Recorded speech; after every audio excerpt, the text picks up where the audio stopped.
వెంగమాంబ. ఒకనాడు వెంకటేశ్వర స్వామివారిని దర్శనం చేసుకుని వచ్చి కూర్చుని ధ్యానములో ఉన్న వెంగమాంబపై ఆమె అంటే అసూయపడే కొందరు ఎంగిలి విస్తర్లు విసిరారట.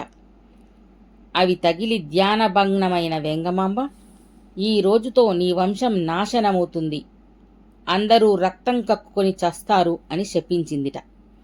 అంతే, అందరూ ప్రధాన అర్చకుడితో సహా రక్తం కక్కుకొని చచ్చిపోతున్నారు.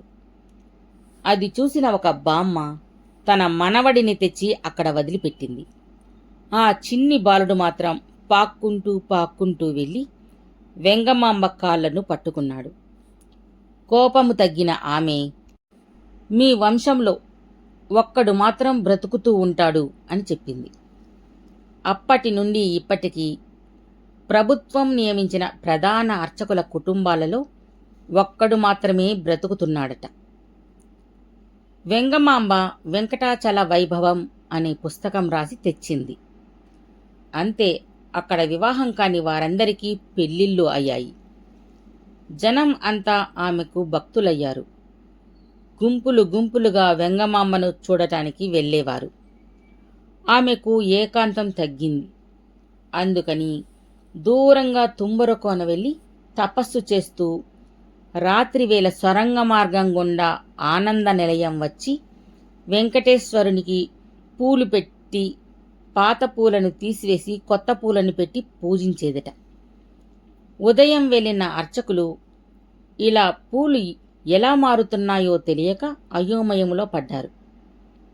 అప్పుడు మహంతులు పరిపాలించేవారు. ఒక మహంతు పూలు ఎలా మారుతున్నాయో తెలుసుకోవడానికని గుడి లోపలే ఉన్నాడు. ద్వారం తలుపులు మూసివేశారు.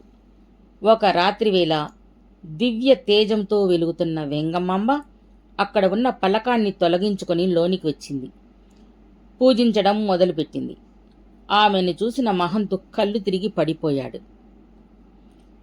వెంగమాంబ భాగవతం చెబుతూ ఉంటే వినడానికి ప్రతిరోజు వెంకటేశ్వరుడు పవలింపు సేవ అయ్యాక వచ్చి ఊయల మీద కూర్చుని భాగవతం వినేవాడట.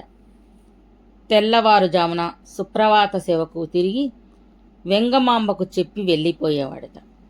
ఒకరోజు వెంగమాంబ వెంకటేశ్వర పద్మావతి కళ్యాణం గురించి రాసిన రసవత్తర ఘటం చదువుతూ ఉందని.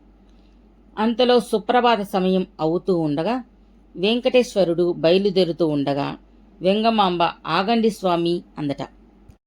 నీలాగా ఎందరో భక్తులు వస్తారు అని వెళుతూ ఉంటే ఆమె వెళుతున్న స్వామివారి పంచె పట్టుకుంది. స్వామివారు మాయమయ్యారు. కాని వెంగమాంబ పట్టుకున్న పంచె సగం చినిగి ఆమె చేతిలోకి వచ్చింది. అర్చకులు ఆలయములో సుప్రభాతం చదువుతూ వెళ్ళి స్వామిని దర్శించుకుని చూస్తే స్వామివారి పంచె సగమే ఉందట. ఔరా, దొంగతనం మాత్రం కాదు, ఎవరో భక్తుల వల్లే ఇలా జరిగింది అనుకున్నారు. వెళ్ళి వెంగమాంబను అడగగా అది ఆయనే చింపుకున్నారు, మిగిలిన పంచె అదుగో ఆ దేవుడి వద్ద ఉంది అని అన్నదట.